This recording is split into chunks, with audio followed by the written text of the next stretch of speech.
Evening everyone. आज हम लोग टीजीटी होम साइंस में पढ़ेंगे नियंत्रण। ये 1-2 नंबर दिला के जाता है नियंत्रण, और ये ज़्यादातर टीजीटी में पूछा ही जाता है। तो ये सेकंड चैप्टर है नियंत्रण। आज हम पढ़ेंगे कंट्रोलिंग, नियंत्रण क्या होता है उसके बारे में पढ़ेंगे। तो सबसे पहले हम मुख्य बिंदु को जान लेते हैं कि नियंत्रण किसने कहा था, किसने दिया। तो सबसे पहले नियंत्रण को दिया था निकोलम डार्सी ने। वैज्ञानिक थे निकोलम डार्सी ने। उन्होंने नियंत्रण के बारे में रिसर्च किया और उसके बारे में बताया कि नियंत्रण एक यंत्र के समान है। नियंत्रण का एक ये भी हो सकता है कि इसको जांच कहा जा सकता है। कार्य सही तरीके से संपादित किया गया, ये नियंत्रण ही होता है। इसके जो जनक हैं वो निकोलम डार्सी होते हैं। अब हम लोग पढ़ेंगे नियंत्रण के स्टेप ऑफ कंट्रोलिंग।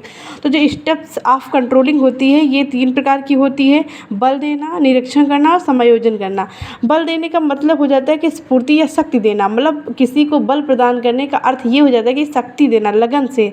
और एक निरीक्षण होता है जिसे हम जाँच करते हैं, और एक समायोजन तो सही कर देता है। समायोजन का मतलब ये होता है कि जो भी गलती हुई है उसको सुधार करके हम उसको समाहित करके समायोजन कर दें, वो समायोजन होता है। अब हम लोग पढ़ेंगे मूल्यांकन के आधार।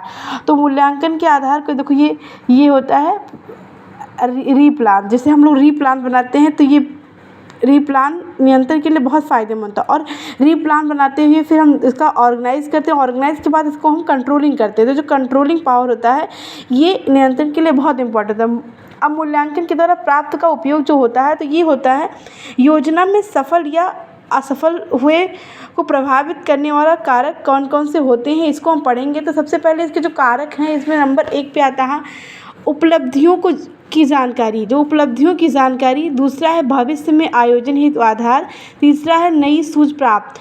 अब हम लोग पढ़ेंगे मूल्यांकन के स्तर। यहाँ पे आपने देखो स्टेप ऑफ कंट्रोलिंग पढ़ा था और ये है मूल्यांकन के स्तर। तो इसमें आयोजन के स्तर होते हैं, क्रियान्वयन के स्तर होते हैं और परिणाम का मूल्यांकन होता है। अब हम पढ़ेंगे मूल्यांकन के प्रकार। तो मूल्यांकन के प्रकार 4 होते हैं। सबसे पहले सर्वोपरि और सविस्तार मूल्यांकन। सर्वोपरि मूल्यांकन वो होता है सविस्तार, जिसे हम एक टॉपिक लेके उसका सविस्तार मूल्यांकन, मतलब एक अर्थ उसका बताना, वो सविस्तार मूल्यांकन कहलाता है। दूसरा था सापेक्ष और निरपेक्ष मूल्यांकन। सापेक्ष और निरपेक्ष मूल्यांकन वो हो जाता है जिसमें हम उसके फ़ायदे और नुकसान बता सकते हैं। इसमें हम तुलना नहीं होती है, मतलब सापेक्ष और निरपेक्ष मूल्यांकन में तुलना नहीं होती है। तीसरा होता है औपचारिक और अनौपचारिक मूल्यांकन। ये सबसे मस्ट होता है, मतलब औपचारिक होता है जिसमें बच्चा, अनौपचारिक होता है जिसमें बच्चा कुछ भी करता है, सीखता है। उसके बाद जब वो धीरे धीरे करके वो सीधे अपने औपचारिक करना सीख जाता है। और इसमें लास्ट और चौथा है निगनात्मक संकल्पात्मक। निगनात्मक वो होता है जिसमें अपनी सोच पे करके बच्चा और कार्य करना सीख जाता है। अब सबसे पहले सर्वोपरि और सविस्तार मूल्यांकन वो होता है जिसे गहराई से जानना। सापेक्ष और निरपेक्ष मूल्यांकन होता है जो तुलना नहीं होती है। औपचारिक और अनौपचारिक मूल निर्धारित होता है।